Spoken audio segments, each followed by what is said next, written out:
Hey, Andrew, great to meet you. Thanks so much for coming on the show today. Yeah, thanks so much for having me, Eric. Excited to be here. Absolutely. I'm super stoked. So you're the CEO of MicroAcquire, soon to be Acquire. Is that right? Has that happened yet? That's correct. There's a lot of work that goes into a rebrand, and I actually just got out of a rebrand meeting, so we're shooting for like the first week of the new year. Awesome. So you created this platform to help startup founders get acquired. And I have a lot of real sort of personal stake and personal stories in your mission. We've been going back and forth on social media for a little while now. And you keep hitting on these points that just give me deja vu. And I kind of feel like, man, if you had been around 7 or 8 years ago, it might have drastically changed my life. But suffice it to say, I'm really happy that you're here now and that you're on this mission. Yeah, I oddly hear that quite a bit from founders who maybe went down the venture route, it didn't work out, and they couldn't find a buyer for one reason or the other. So that's kind of why I started MicroAcquire was, really twofold. There was, you know, a lot of startups being created. And so I thought, these businesses are going to need a place to sell aside from, Mhm. hiring an expensive business broker or if they're on the larger side, an investment bank. And then not all startups make it. And that could be just they're running out of money, or a lot of the times we see founders that build something really awesome, like a very profitable business, but they want to swing bigger. And so just being able to sell that quickly and for the maximum price, it's been a really rewarding journey. We get That's some, awesome. really cool stories of, helping people with, soft landings or, changing their lives where they create generational wealth, which is if you asked me when I first started the business, I'd tell you you're crazy, but yeah, I appreciate that. I can tell you're humble, but you're doing some great things. That's what I like to see. So tell me a little bit about your journey. What brought you here? I mean, how far back you want to go? Tell me about your superpowers, your origin story. What made you the man you are? Lots of Red Bull. No, no, I don't drink Red Bull. I used to though. I guess you could say I've been an entrepreneur my whole life. I was kind of that weird kid that I knew pretty early I wanted to be the CEO of a company. I would actually tell my parents I want to be the CEO of a company when I was like 13. And I was doing all the cliche stuff like selling stuff on eBay. I was making websites for all the bands at my high school on GeoCities, if anyone remembers that. Yeah. So I kind of just like grew up on the internet, and I just, candidly didn't come from too much. And so entrepreneurship for me was kind of like a survival mechanism, if you will. Mhm, I think today, mhm. a lot of people look at startups and entrepreneurship as this cool, like trendy thing. But for me, it's just kind of what I've always known is, if I wanted a new skateboard, I had to go figure out a way to make money to buy one. And luckily, I kind of had that. I don't know what it's called, but like the origami thing, where like your passion, like you can make money off it or whatever. That Mhm. kind of happened to me, where I just fell in love with business and building things at a young age, and I just kept at it, and here I am. That's kind of the really condensed version, but I hope that answers your Yeah. question. No, for sure. So some level of humility, some level of necessity and persistence.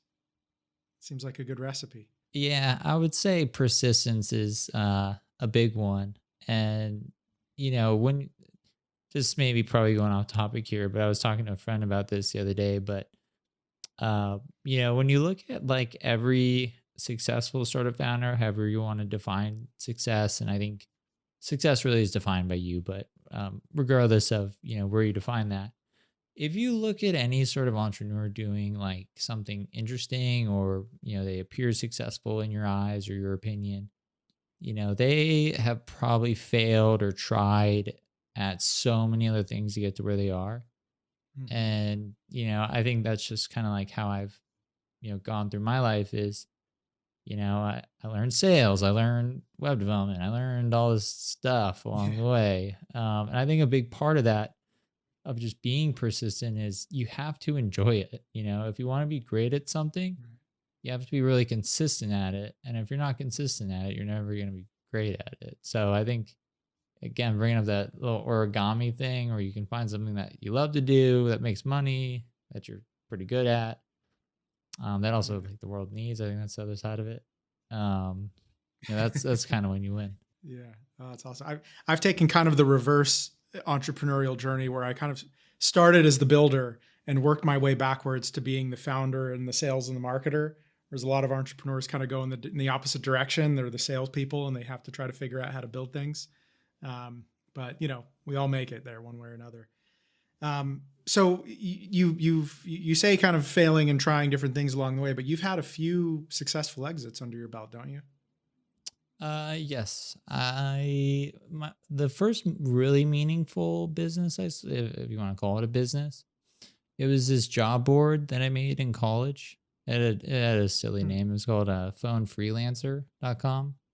And it was just a simple job board. I bought like a clone script, where I don't know if you can still do this, but it's basically like you can buy like a Upwork clone, or whatever clone of a Uber clone app, Hmm. whatever. And I just kind of rebranded it to be focused just on connecting mobile developers with businesses, and ended up selling that for. I sold it in college for what felt like a billion, trillion, gajillion dollars, because I was broke. Like, I Yeah. remember, I remember the day when I think it was like 50K or something like that, but like it was like the most ungodly amount of money feeling I've ever had. Wow. And But I bring that up because that led to my second business, which was a company called Business Apps. And what we did was, we were essentially a no code mobile app builder. So we built iOS apps and Android applications. And the reason I started that business was the job board. I kept seeing people post the same job over and over and over, very similar in functionality. Like, the best example was, I kept seeing high end restaurants making requests for developers to build them an app for like a loyalty program, view my menu, scheduling, one touch calling, kind of basic functionality. But they were paying like $50,000 for these apps. And so I thought, there's do it yourself website builders. Why isn't there, a do yourself mobile app builder? And so that was the start of Business Apps. I ran that company until I was 29. Bootstrapped it. Um, and After that, I started a crypto company for some reason. I don't know why. Um, that one, I'm not technical, so that one was I call it landing the plane in the Hudson River, if you will. We set out to make transactions on the Ethereum blockchain faster, and they're still really slow. So we kind of chipped at the progress, but then we ended up selling the IP Mhm. to a company called Bank to the Future, because there was all these like SEC regulations and stuff like that. Our first application of that was going to be like a decentralized Coinbase. And I remember meeting with my team, and I was like, I don't think I could ever sleep at night having a cryptocurrency exchange. These things get hacked all the time. Plus, if we launch this, we could go to jail potentially, because it's an unregulated securities exchange. This was in like 2018, when there's a lot of gray area of what's a utility token and what's a security token. So I kind of just said, and that's also another thing, is knowing when to quit. Sometimes, like, I knew that was a business that, it was just not in my skill sets. And so I don't want to get stuck in that for a decade, which I think a lot of founders, unfortunately, do get stuck in.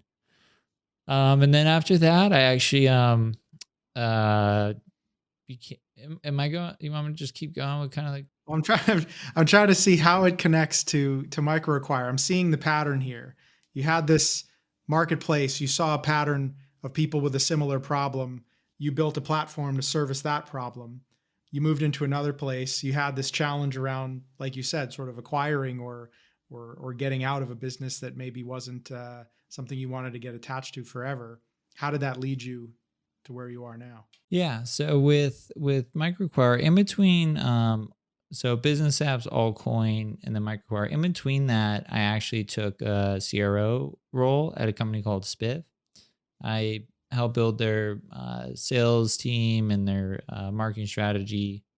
Once they raised their Series A, I just said, "Hey, peace. You can hire. That's fun. You can hire people smarter than me now." Uh, and that happened just because after Allcoin, I wanted to start another startup, but I didn't have any ideas. I didn't want to go through like the 2 years of like eating glass to find product market fit. That's a good way to put it.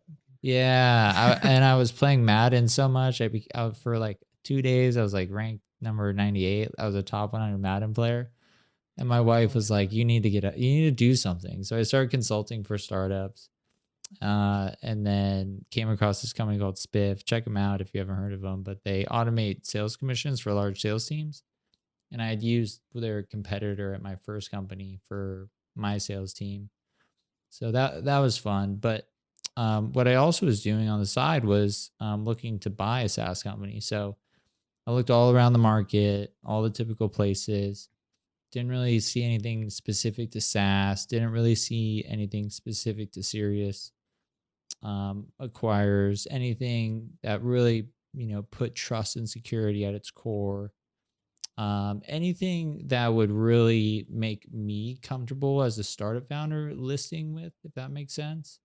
And, hmm every business I've started, I like to think there was some sort of unique insight I had, like business apps. I had unique insights that no one else was able to get because I had this job board where when everyone was just trying to figure out, this was like before Android even came out. So I knew kind of like what, Apple's approval guidelines were, what sort of functionality you should build into a mobile app, how to build it.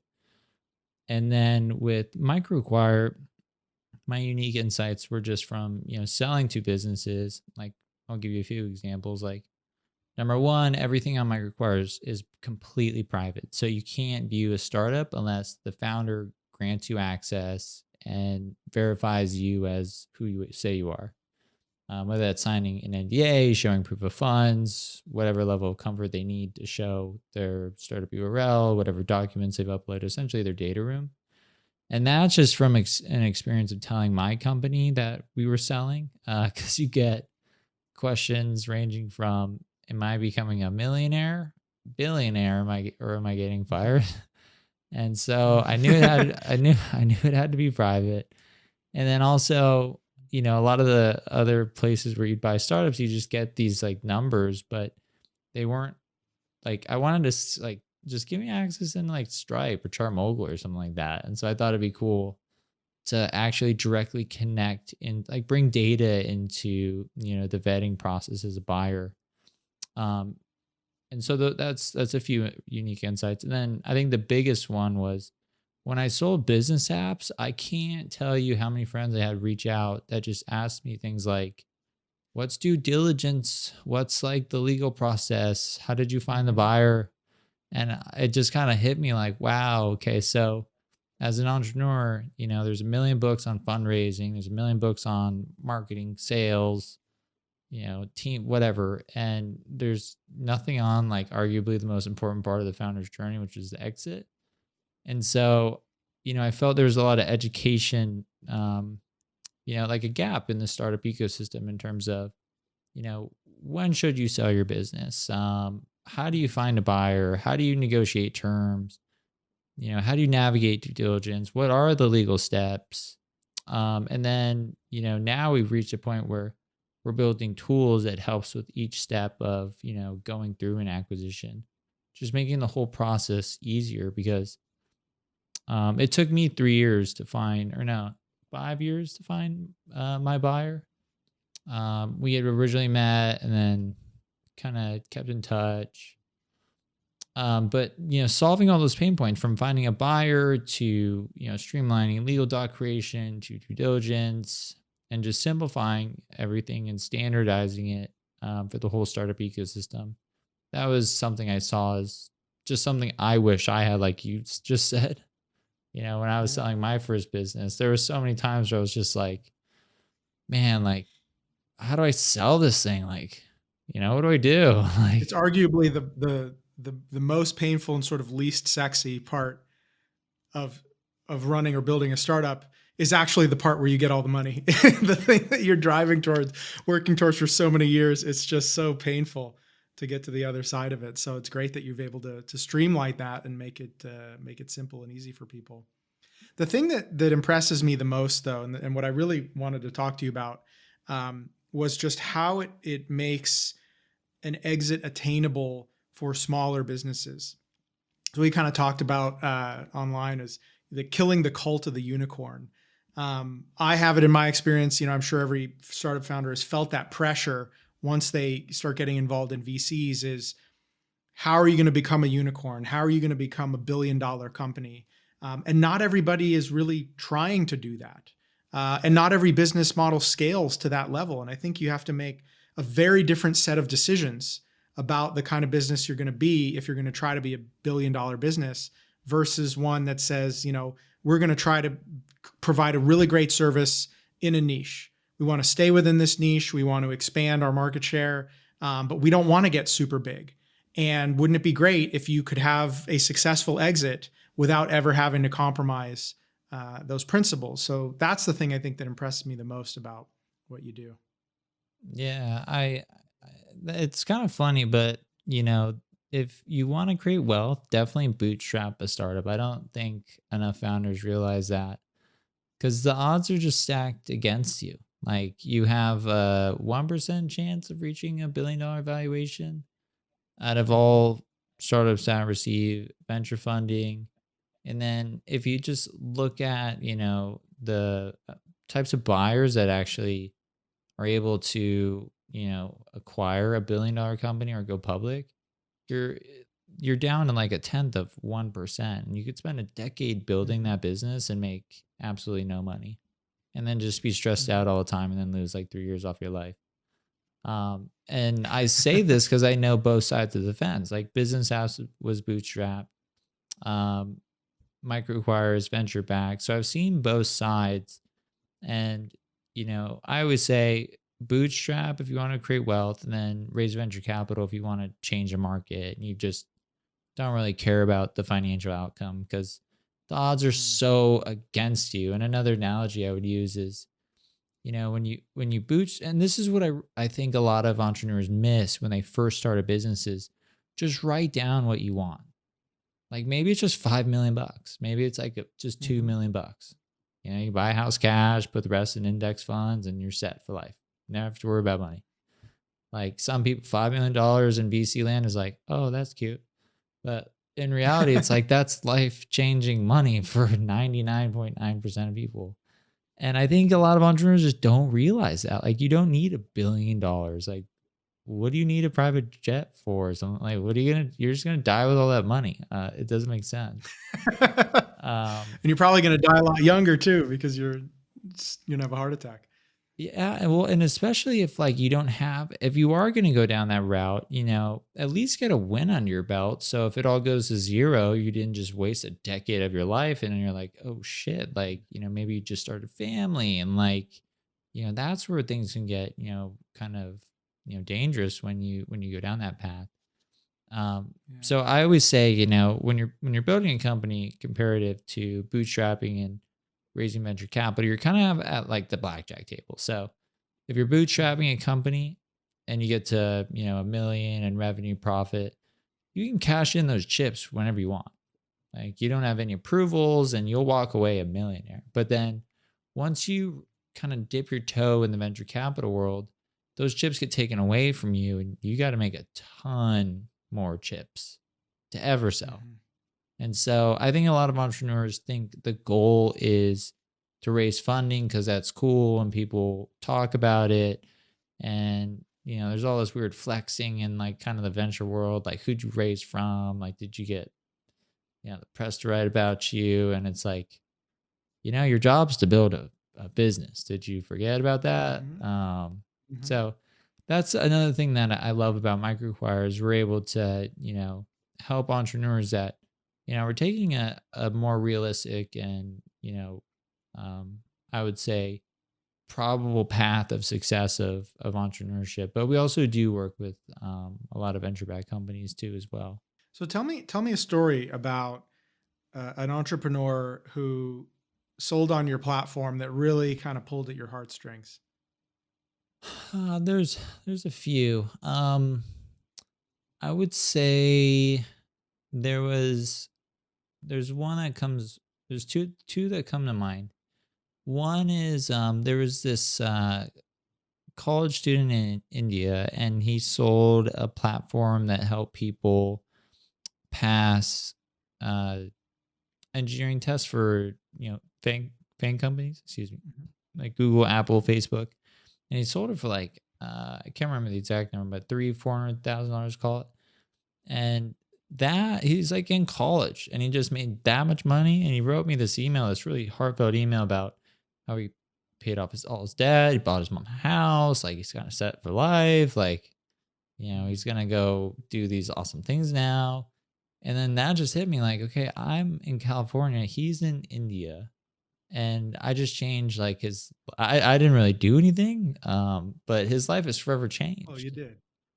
Yeah, you changed his life. Wow. Yeah, and we hear stories like that pretty often. And then another one I like to share is there was a company called Median, which was one of our first acquisitions. That was in the high six figure range. And what I think is cool about this story is it was sold by two really experienced entrepreneurs that were already beginning to work on another startup, and they've since gone on to raise a decent amount of capital, and so they're really swinging for it. They had something good on their hands, but it was a distraction, and they didn't want to hire an M&A advisor to go. They just wanted to hand it off to someone else as quickly as possible, and they sold the business within, I believe, 2 weeks to an individual named Spencer, and he is now turning this business that was generating, I think, maybe 200,000 a year into $2 million a year lifestyle business, whatever you want to call it. And that is awesome.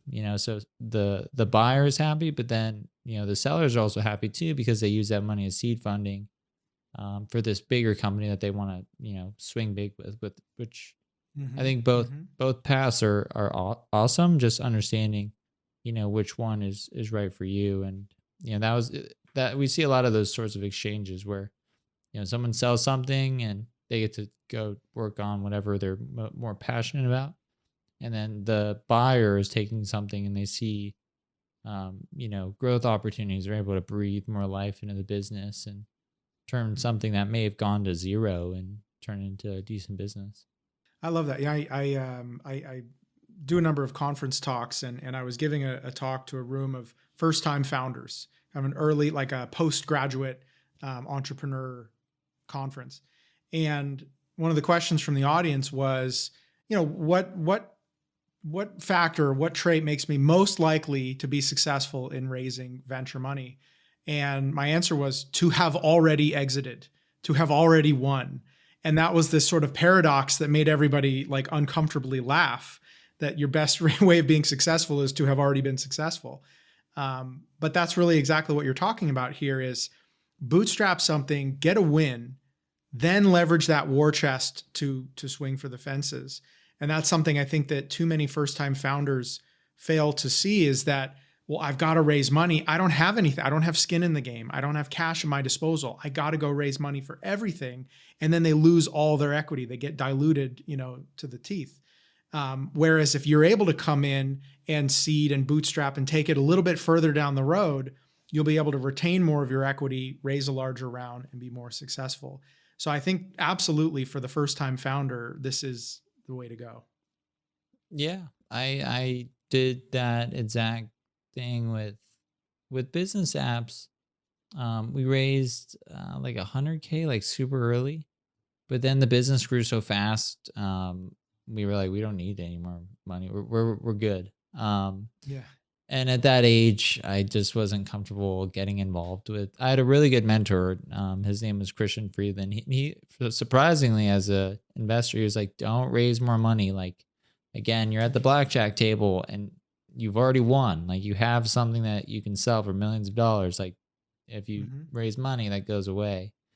And then with MicroAcquire, I bootstrapped it to I think like 700,000 in annual recurring revenue, and then that's when my appetite for really building this into potentially the standard platform for acquisitions of all sizes, whether you're trying to sell a business for 10,000 or 100 million. That's when we Hmm. decided to raise. But another point I would add in terms of how do you raise capital is don't. And then like I guess what I mean by that is focus. If you're focused on like raising capital, number one, it's really distracting, and two, most investors, like, the more traction you could show, um you're acquiring customers, you're marketing your business, you're not doing a road show with like a deck and like this is how like you want to show investors that you're winning. And that's kind of what happened to me, where you know I was building in public, I was very transparent with how I was building the business, which is a great marketing strategy. And then you kind of get investors that start kind of knocking on your door, and that makes the fundraising process a lot easier in most cases, is when you can kind of build that relationship, even from a distance, where you've never really met the person, but they've been following your journey. And what you're really doing is, again, you're focusing on building a business instead of raising capital. Yeah, it's interesting. So, especially in the most recent change in the economic climate, I'm connected in the sort of investment world, and there is a big shift away from growth to profitability. And so, the sort of raise money, get big, figure out the details later mentality and that unicorn mindset has largely shifted. And it's now, what are your unit economics look like? How are you profitable? How are you growing sustainably? And how is this money going to be put to work most effectively to simply get you up to the next plateau or the next expansion? And a lot of founders, especially first-time founders that I coach, are caught pretty flat-footed because they've never seen it any other way. And in fact, in a lot of cases, they really are financially illiterate because they haven't had to go through the same or the exercises of really understanding their business model. So it's even awesome that you have the education side of this as well to help prep these early founders for success. Yeah, I completely agree with that. And I never understood that. It's like, huh, Yeah. let's spend $5 to make $1. What? Like, one metric we would always track at business apps was customer payback period. So Hmm. basically, we would try to get any sort of customer that would sign up for our service, where we'd be profitable from that customer, meaning the cost to acquire that customer was paid back within under a month. So our customer payback period was Wow. around like 25 to 29 days, depending on the month. So we were this rapid ability to reinvest aggressively into the business to scale the business. And that's really hard to do. And if you're bootstrapping a business, you usually have to look at non-linear growth strategies. And so for us, we Hmm. partner with a lot of agencies. That was basically like this commission only sales force, rather than hiring a bunch of people in house. Because most venture backed businesses, the old playbook was, your customer payback period can be 36 months because you had so much capital on hand. But when you're Hmm. bootstrapped, like, you can't wait 36. You can't spend like $3,000 to acquire a customer that's worth 3,100 or something like that. You just can't Right. wait that long to be able to, like, your bank account's just going to go to zero. Um, Yeah. so I think it's great. I think it's kind of a time to really shift your business towards kind of the 101s again, if you will, the Hmm. basics of like Fundamental. You Yeah. know, a dollar in should maybe produce ideally 3 to 4 out. So let me share with you the story that again resonates with me every time I think about you. Um, so I was CTO of a company about 7 or 8 years ago. It was a music platform for the fitness industry. So two things I'm super passionate about: music and fitness blended together. It was awesome. They were a consulting client of mine. I was really good friends with the co-founders, and we were just having a lot of fun. We built some cool tech. We got to work with some really great DJs, do some collaborations with guys like Steve Aoki and David Guetta. It was super fun. We were having a blast, and we were doing well. We were probably in like the high single digit ARR, a million ARR, and things were going really well, and we were very profitable. Like we could have just rode that out, sold it, changed our lives, right? Either as a lifestyle business or cash out and like you said, sort of pay off the house and go for the next thing. And we got big enough where the music labels started coming after us. Music licensing lawyers started throwing grenades at us left and right. We even got pulled from the App Store at one point, which was really painful. And we realized that we needed to hire a bunch of lawyers and kind of pivot the business model a bit in order to appease them. And that was going to cost a few $1,000,000. So we needed to go raise money to do that. So we had kind of hit the ceiling in terms of our growth and just needed a bump to get over it and continue to move on. But when we went to go talk to investors, they were like, well, how are you going to become $1 billion business? And we're like, we never said we wanted to. That's not who we are. That's not what we're trying to do here. We're not trying to get huge. We're trying to provide a great service in our niche. And they said, well, if you can't show us a path to $1 billion, we're not interested.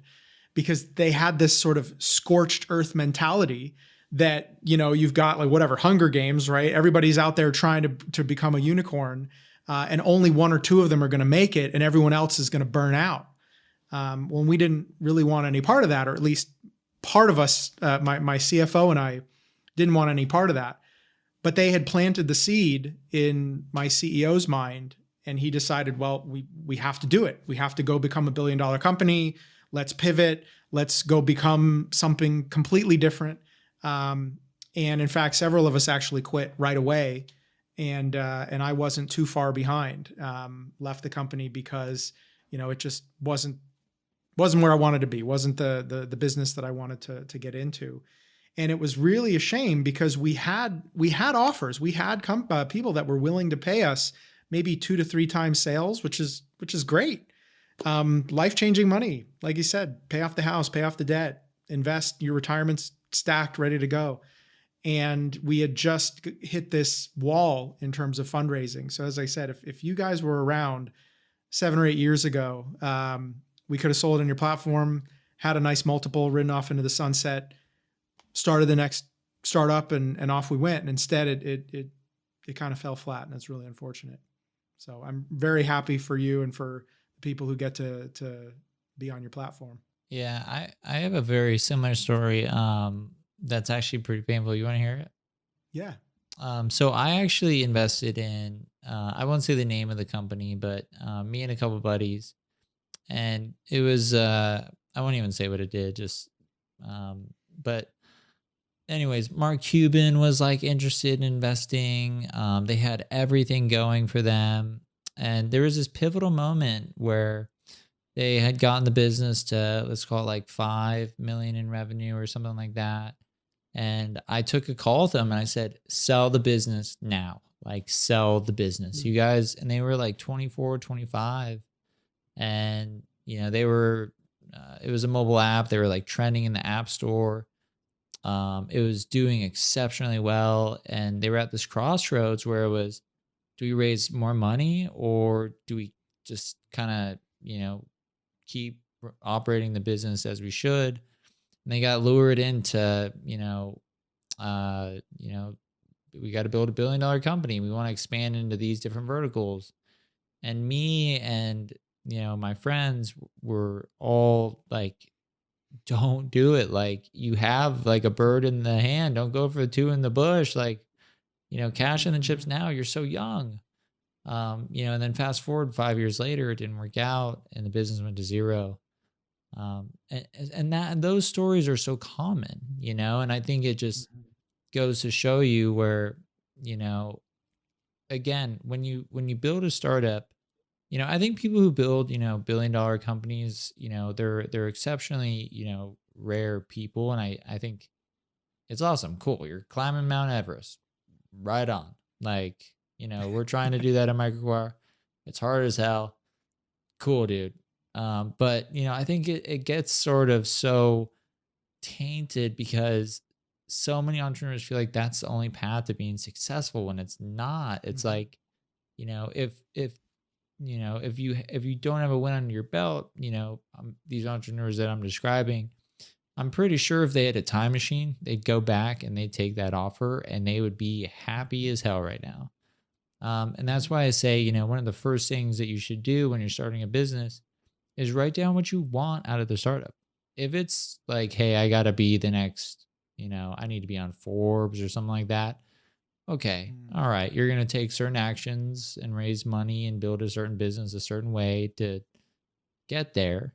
But if you're just honest with yourself and you're just saying, I want freedom, I want more time with my family, I am perfectly okay with everything I have, or I just want, to not have to worry about money, not necessarily be rich, but just, have a decent, exit that allows me to not think, just not being able to think about money is a luxury. Well, you mentioned the blackjack table, right? So I'm not a gambling man, but when I do go to Vegas, I bring my money with me. I bring my budget, and as soon as I've made that amount of money, I take that off the table and I play with the winnings, right? I do my bootstrap, my own whatever skin in the game I have. As soon as I'm ahead, pull those chips off the table, right? And then play in the next round with your winnings. Um, I think it's phenomenal. So in terms of bootstrap founders, one of the, I think, challenges or arguments that I get for why they want to go raise a bunch of money is just around speed, right? Or being outmaneuvered or outcompeted by some more well-funded competitors. So what do you think are just some advice or some tips for folks that are maybe at that crossroads right now, and that might be getting pressured to go down the venture route? How do they stay sane and stay bootstrapped? I guess that goes back to, what do you want to do with what's the outcome that you want? Do you want to disrupt the market? Do you want to be the market leader? If so, venture capital may be required. And venture capital really is just a tool. And if you know how to use the tool correctly, it's a great accelerant of your business. Now, number two, there's nothing wrong with being number two. Number two actually gets acquired more often than number one because number one doesn't want to sell. So again, just going back to what you want. So you got this big competitor, they're coming after you. They're slowing down your business maybe. But who cares? Like, if your goal is to exit the business and walk away with 5 million cash after taxes, you can still obtain that even if, Google comes in your industry. I mean, there's so many variables, but, when you raise money, you give up that option. But if your goal is to be the market leader and you want to,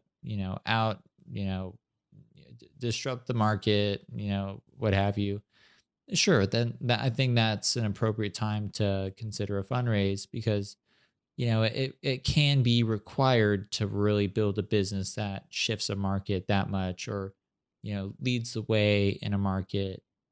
Because, yeah, a lot of the times someone will see what you're doing and they'll raise a bunch of funding and then, move faster. But, another argument I would make is, sometimes just staying lean and mean could be the best thing to do. I think, we saw that play out a lot in the last 2 years with companies just raising absorbent amounts of money at valuations they're never going to be able to grow into. And so they're just kind of default stuck in these companies. And I just have to assume their investors aren't very happy. So they're just going to deal with that for the next decade. So it just, there's so many like variables, so that's where I go back to what do you really want to achieve? So if you raise money and you want to be the dominant player in the market, you're not really going to be too concerned with your financial outcome. You really shouldn't, just because it's smarter, in my opinion, again, to just bootstrap the business and sell it, if that's what you want.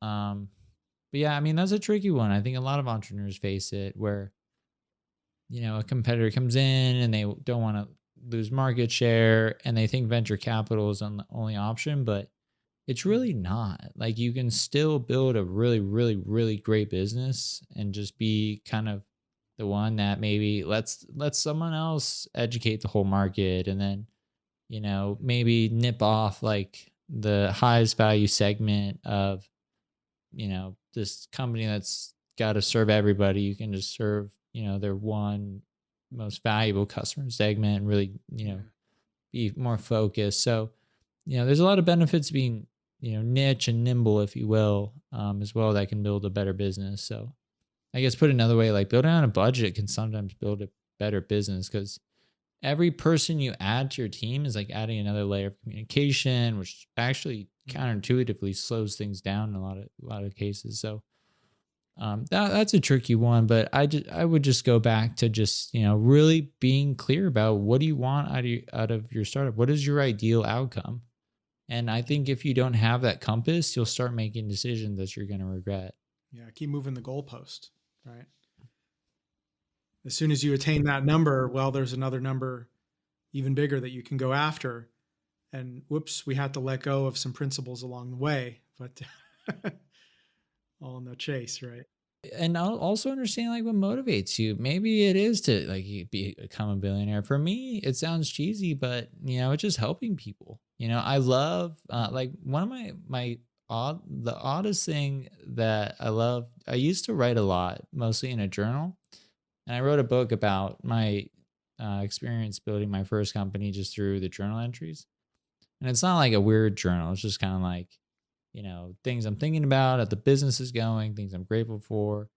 But I love posting on social media and like having someone say like, "Man, I need to hear this." Like, thanks for like Mm-hmm. just motivating people and inspiring people, and like just being like a positive voice. Like, and then with MicroAcquire, like being able to like change these people's lives. Like people have made way more money off MicroAcquire than me by a country mile. And Yeah. that's what I like to do. So again, it's just like I understand what fires me up, what motivates me, why I'm doing what I'm doing. And so I think if you can just write those things down, and that's what I did. I just wrote them down, and it takes a while to kind of figure it out. Most people can't just, I know exactly what I want. I kind of weighed all the pros and cons. I'm a very analytical person, where I think of the stats of winning.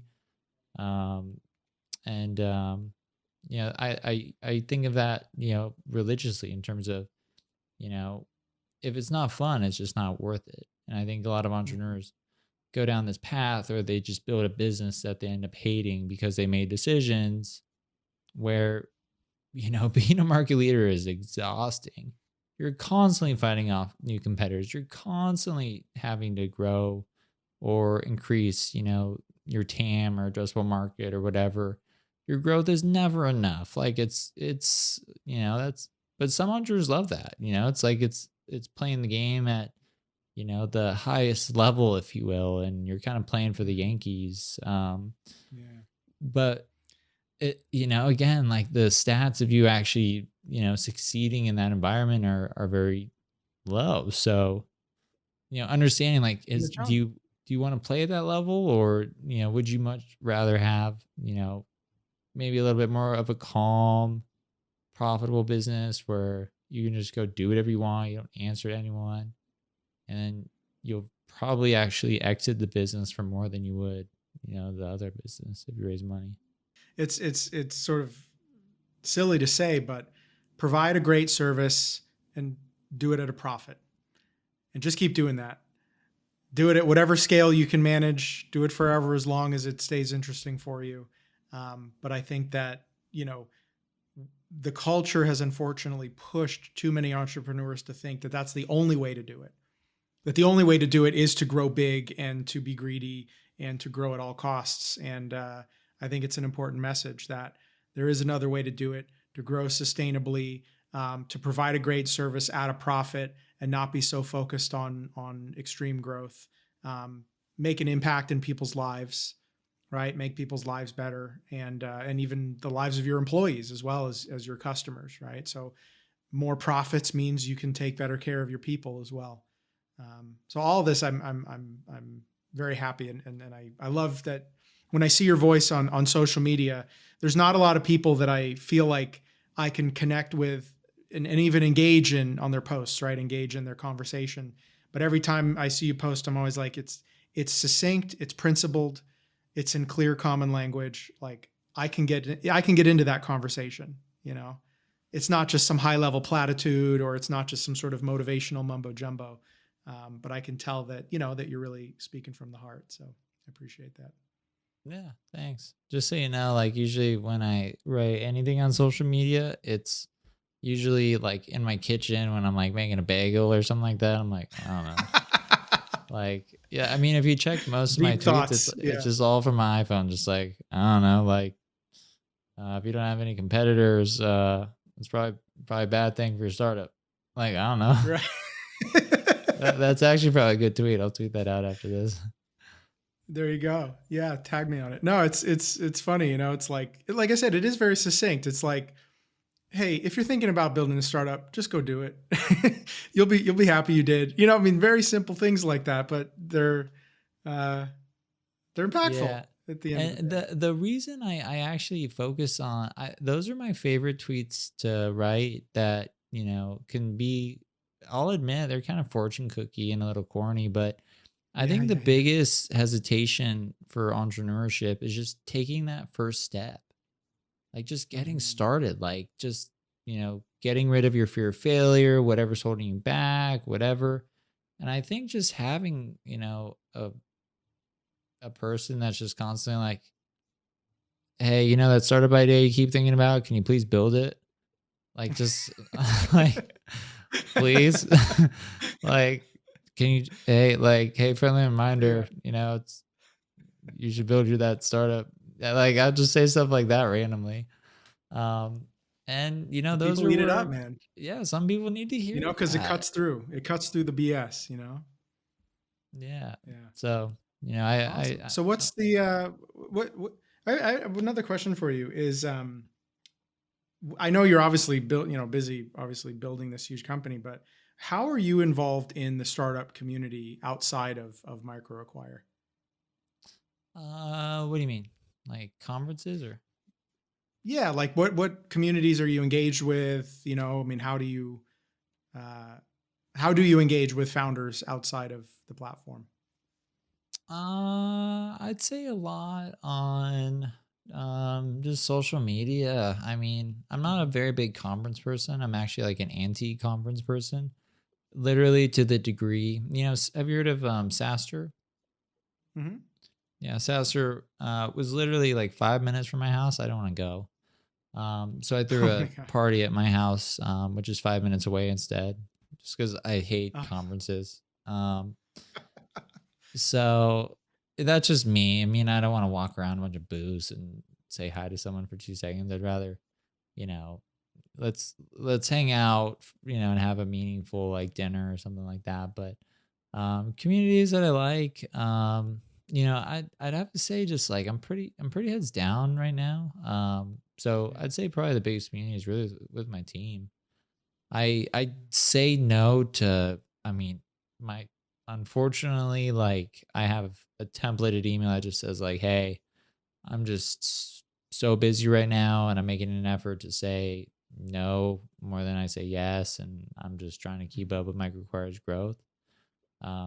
So I don't hang out in like a Slack room and kind of talk all day or something like that. Coming to mind, I think podcasts. I love coming on podcasts and meeting interesting people like yourself and just having fun conversations about building startups. Yeah, it's funny. I've almost created my own little community here. I also am not really big into going to networking events or conferences or what have you. And I found this is a really great way to make personal connections with people that I maybe wouldn't otherwise meet or certainly couldn't pick out of a crowd. So it's been really exciting for me.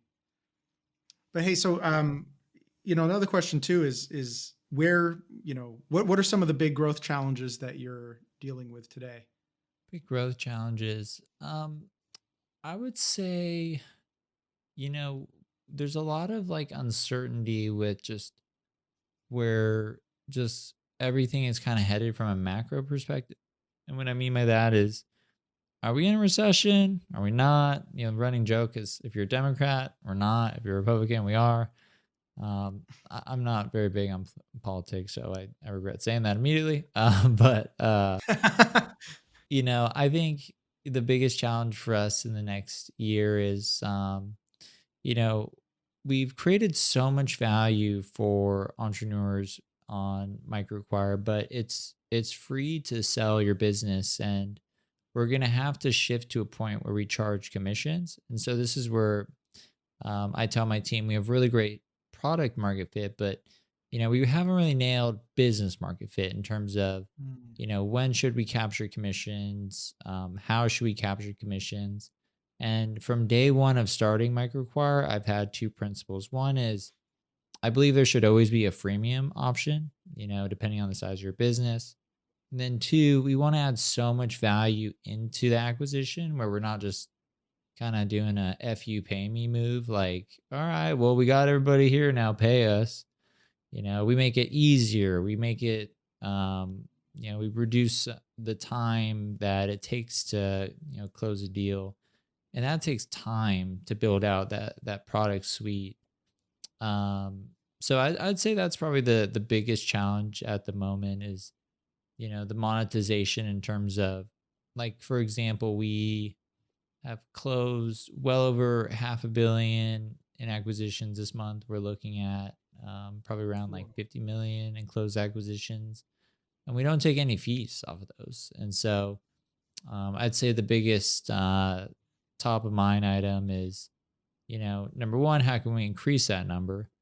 And then two, how can we, start moving some of that activity into a commission based model. And we have a few ideas that we're going to be rolling out next year. We've already been testing some. But that's probably the biggest challenge, is figuring out, because it's a hard thing. Like when you go and buy something for $3 million, and at the end there's like a 3% or 5% success fee. We got to really earn that. Otherwise, you're just going on platform, and that's the last thing we want you to do. And so, that's why I always say we want to add value by making the acquisition easier for both the buyer and seller, so we earn that commission rather than just demanding it. So that's one of the challenges. And another one I would say is, dear gosh, the amount of clones and copycats that we've been seeing is not necessarily a challenge, but the audacity in terms of, like, we've seen literally our platform copied. Like even like my team is like, why did they copy that bug? Or like Yeah. like one example I can give, and I won't name names just because I want them all to succeed. But when you create an account on MicroAcquire, you can only be a buyer or a seller. If I could go back, I'd make it so you could buy and sell. And we've seen copycats where they just make a buyer and a seller, and it's like, you should have fixed that at the beginning. It's so much easier. So just like with any market, as you kind of really make a lot of noise, or start to shake things up, competition increases. But I mean, nothing I haven't seen before. Kind of a lot of parallels to what I saw with business apps. We literally had there was two funny bugs that were copied off that platform by kind of the whole industry, if you will. I don't know if you've read Nathan Lacka's book, but he has a section of my company and like some other company that was a reseller of ours and copied our whole software. But we had things like called like app code is how you'd search mobile apps within our system. If I can go back, I'd call it app ID. And then we'd sell app credits. If I can go back, I'd call it Apple licenses. So just part of, maybe that's a good tweet. Yeah. If you don't have, if you don't have copycats, try harder. But I mean, I saw one yesterday. Like, shout out to Tiny Acquire, Early Acquire, Zero Acquire, Easy Acquire, Indie Acquire, Nano Acquire. I can't even make this up. Like, it's just like, oh my gosh, you guys, Every like, word for small things you can imagine. yeah, it's like, just change the name. Oh my gosh. So lightning round. Give me a few bagel thoughts. Bagel thoughts? Quick tweets for entrepreneurs that are looking to bootstrap their startup. Looking to bootstrap your startup, I would say, you know, I think, stair stepping into it is always a good approach. Like, build a service based business first. And then from there, you'll just see inside of other businesses. And from there, there's usually a great opportunity to kind of get that unique insight. Kind of like how I did with, Phone Freelancer, and that turned into a SaaS business. But just get your hand inside of a lot of different businesses so you can see activity that other people can't see. So that's one tip. The other one is just understanding that, entrepreneurship is hard for everybody. It's what you're signing up for. It's not easy. And it takes a long time to build anything of value. It's not a get rich quick scheme, and never has been, never will be. Mhm. And I would go back to, write down the things that you like to do, and write down the things that you don't like to do, and make sure that you're always, operating in, there's something called your zone of genius, where, I'm a big believer that, the founders that go the distance, and are the most successful are the ones that, figure out what they're really good at, what brings them energy, what they like doing, and then they delegate the stuff that they don't like doing. So figure that out. And just do the stuff that you enjoy doing, because if you enjoy doing it, you're probably going to be great at it. So I hope That's those are good fantastic. bagel bites for you. Bagel bites. There you go. Well, thank you so much, Andrew. It's been awesome having you on the show today. I wish you a lot of success, because that means a lot of success for other founders out there. Thank you so much. Thanks, Eric. I appreciate it.